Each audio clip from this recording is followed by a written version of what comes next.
So you are planning a move abroad, but you're not really sure how in the world you're going to get rid of all of your belongings. Well, stay tuned because in this video, I'm going to share with you 7 tips that will make that easier. Now, if you've already subscribed to my channel, thank you. If you have not yet, please do so and click the notification bell so that each time I upload a video about living abroad, moving abroad, or finding the confidence and courage to live life on your terms, you will be notified. My name is Patricia Brooks, and in 2018, I quit my job, I got rid of all of my stuff, and I moved to the south of France. And it has been an incredible experience. But in order to get here, I had to do a lot of downsizing, purging of things, which was challenging. So I thought I would share with you 7 things that could make it easier for you. Now, the first tip I want to share with you is how you think about your stuff.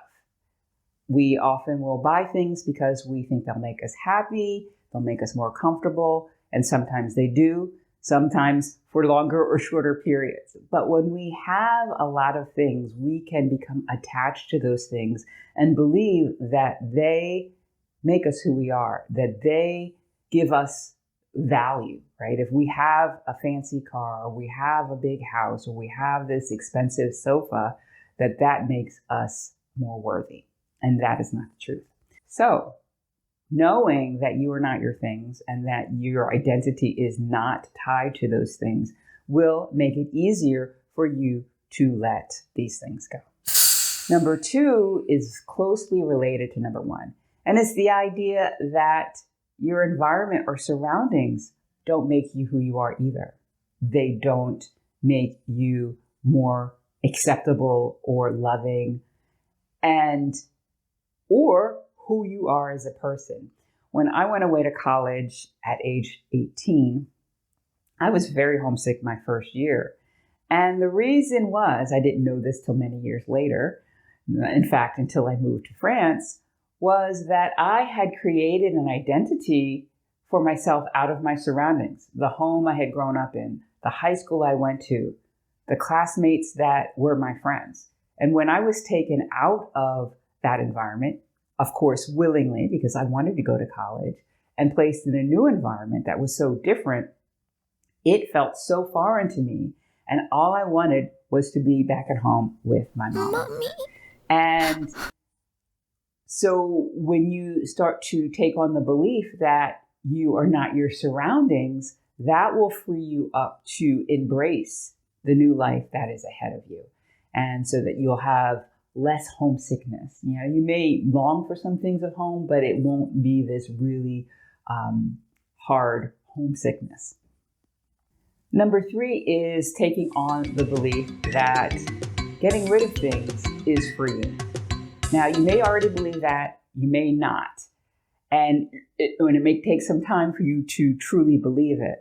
But as you're going through the process of selling, donating, throwing things out, if you tell yourself that this is a freeing experience, this will free me up to experience the life that I want to live, that can make it easier. I'm going to tell you a story. In 2010, my father died, and he lived in Philadelphia. I was living in Richmond, Virginia at the time. So I had to go up, every other weekend for about a month to clear out his house, which he'd lived in for 20 years. And that was a challenging process because, well, he had a lot of stuff, but also I was going through the grieving process. And so I probably took on more things, or took back home more things than I really should have, because, well, these were my dad's things. And having these things will make me feel closer to him, even though he's no longer here. Going back to the idea of we are our things. We are not our things, but that was kind of like the association. So I packed up a lot of his furniture and had a moving van come and drive it to Richmond, and I absorbed that into my 3-bedroom townhouse there. So 3 years later, when my mom died, I had to clean out her house. And I was more attached to the things in her house than in my dad's house because that's where I'd grown up. Unfortunately, or maybe fortunately, I was not able to take on a lot of the things that she had because I had no more room. So you may have a tendency to want to take a lot of things. However, there may be some things in your new country that you might want to have. And if you've already earmarked space for the stuff that you had in your old country, then you might not be able to get those things that you never even knew that you might want because they don't exist in your country. So getting rid of things clears space for new experiences and sometimes new things. So those are the first 3 tips I want to share with you. When you have made a move to maybe a new house or started a new chapter in your life, what are some of the things you have done in the past to make that transition easier emotionally? Comment below. So now I want to move on to getting rid of a few specific items. The first one are photographs, right? You may have a lot of photographs and you're not sure how to deal with them. Well, this is how I dealt with mine. I had a lot of pictures, and some of the pictures I just tossed. Some of the pictures I scanned and tossed, and other pictures I kept. Now, this picture here is one of the ones that I kept. It's a picture of me, my mom, and my dad in front of a building at my mom's alma mater in Pennsylvania. This picture has a lot of meaning to me because it has a story behind it. This was in 2009. I had been laid off because of the financial crisis. I couldn't find a job in Richmond, so I thought, I'll expand my search to the Philadelphia area. And so I was up in the Philadelphia area for a job interview. And it was the day before I was to go on this interview, but I wasn't quite sure where it was. And my mom had always told me to go on a dry run to find the place so that I wouldn't be so stressed the morning of the interview. And so that's what we did and they came along because, the office was near my mom's college. So we went, we got lost, this whole story, right? And this is a year before my dad died. So it has a lot of meaning. This picture has a lot of meaning and has a story behind it. And so that is how I decided how to deal with my photos. Those photos that had a lot of meaning, a story behind them, I kept the actual photo.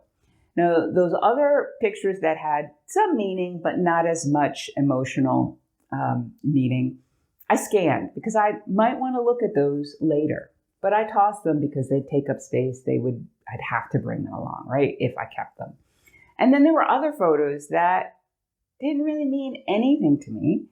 I didn't even know who some of the people in the pictures were, and that was easier for me to get rid of. So that might be a tactic that you can use when you're dealing with photographs. So number 5 has to do with sentimental things. Photographs are sentimental things, but number 5 deals with sentimental objects. Now, for me, getting rid of the big pieces of furniture, even my father's grandfather clock, which I love hearing chime every 15 minutes, was a bit easier for me than some of the smaller things. And I gave away, the things that were near and dear to my heart that belonged to my parents. I gave some to my brother. I gave some to my cousins. I gave one book to one of my mother's students, and he absolutely loved that. I gave my grandfather's clock to a former coworker and friend, so I knew it had a good home. So those things were easier, but there were some smaller things that I just didn't know what to do with. And time was ticking down. It was 2 weeks before I was going to make my move, and I still had a pile of stuff, not a huge pile, that I didn't know what to do with. And it was creating stress for me because I had so much else I needed to get done. So I decided to rent storage for a year. I told myself a year. It bled into 2 years. And then I wound up shipping the stuff anyway. So I talk about that in this video up here. I'll put a link up here so that you can check that out. But what that indecision cost me was the storage fees. It cost me import taxes because I did not ship in the first year when I moved here. So, France wanted their import taxes. And the things that I shipped only had sentimental value. They had no real monetary value. But in the end, that's what I did. And I have those things. And I thought it was important for me to ship those things because as I, build or create a family here, I would like to be able to show those things like that picture and others to the people who come into my life. And without that, that felt a little lacking. So that is why I decided to ship.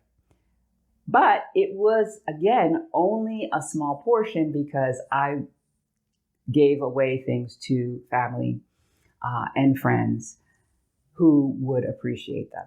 So this leads to the idea that when you are giving away things that you cherish, know that there are people out there who will appreciate and love the things that you are giving to them, selling to them, donating to them. And that can help ease some of the feelings of like, I don't want to give this away. And this leads into number 6, which is really a thought around letting go of people, but this can be tied to letting go of things as well.